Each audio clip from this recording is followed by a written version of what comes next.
नमस्कार, मी अक्षता. तुमचं स्वागत आहे माझ्या यूट्यूब चॅनलवरती.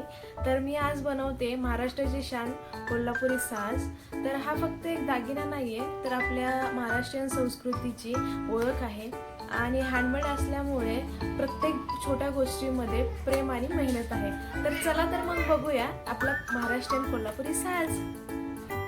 आता मी घेतला आहे नीडल्स, लाल कलरचा धागा, छोटे ठुशी पॅन्डेंट, मोठं पॅन्डेंट, जरीचा धागा, गोल्डन बीड्स आणि मागे लावण्यासाठी गोंडा तसेच प्लायर. आता मी नॉर्मली डिझाईन सेट करून घेतले, जेणेकरून लाल कलरच्या धाग्यामध्ये ओवताना मला प्रॉब्लेम होणार नाही. आता अशा प्रकारे मी गोंड्याला गाठ मारून घेतली आहे. आता ह्या प्रकारे मी जशी डिझाईन सेट केली त्या प्रकारे मी या लाल कलरच्या धाग्यामध्ये ते ॲड करत जाणार आहे. आजचा हा ब्लॉग खूप स्पेशल आहे, कारण ही माझी पहिलीच ऑर्डर आहे आणि कोल्हापुरी साज म्हटलं की एक वेगळीच भावना मनात येते. आपली संस्कृती, परंपरा आणि मराठमोळं सौंदर्य. प्रत्येक पॅन्डेंट जोडताना असं वाटतं जणू एक सुंदर गोष्ट हळूहळू तयार होते. मेन गोष्ट म्हणजे हा साज बनवताना पेशन्स खूप लागतो, कारण प्रत्येक छोटासा डिटेल खूप महत्त्वाचा असतो. पण हँडमेड ज्वेलरीची खरी मजा ह्यातच असते ना, प्रेमाने प्रत्येक गोष्ट घडवण्यात. आता तुम्ही बघू शकता ह्या प्रकारे जशी मी डिझाईन तयार केली होती त्याच प्रकारे मी ॲड करत चाललेली आहे. आता एक साईडची डिझाईन तयार करून मी मध्यभागी मोठंवालं पॅन्डेंट ॲड केलेलं आहे. ज्या प्रकारे मी एक साईडची डिझाईन तयार करून घेतली तशीच मी दुसऱ्या प्रकारे डिझाईन तयार करून घेणार आहे.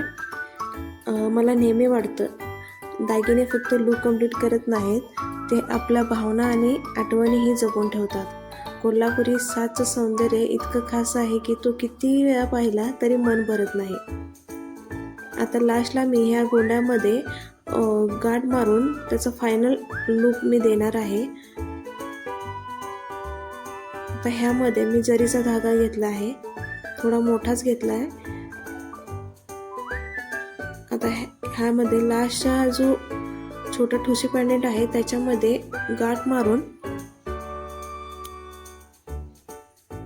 प्रत्येक छोटी ठुशी पॅन्डेंटमधून हा ओवून घेणार आहे, जेणेकरून आपला कोल्हापुरी साज हा डिसेंट आणि एलिगंट दिसेल.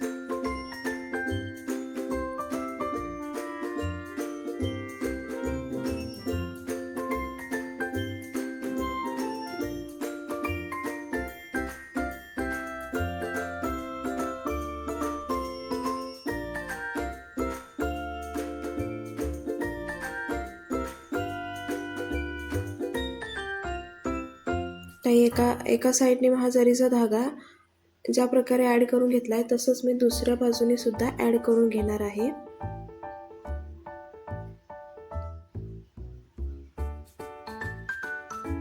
या छोट्या छोट्या पॅन्डेंटमध्ये किती सुंदर अर्थ दडलेला असतात ना, प्रेम, नातं आणि आपल्या परंपरेचं सौंदर्य.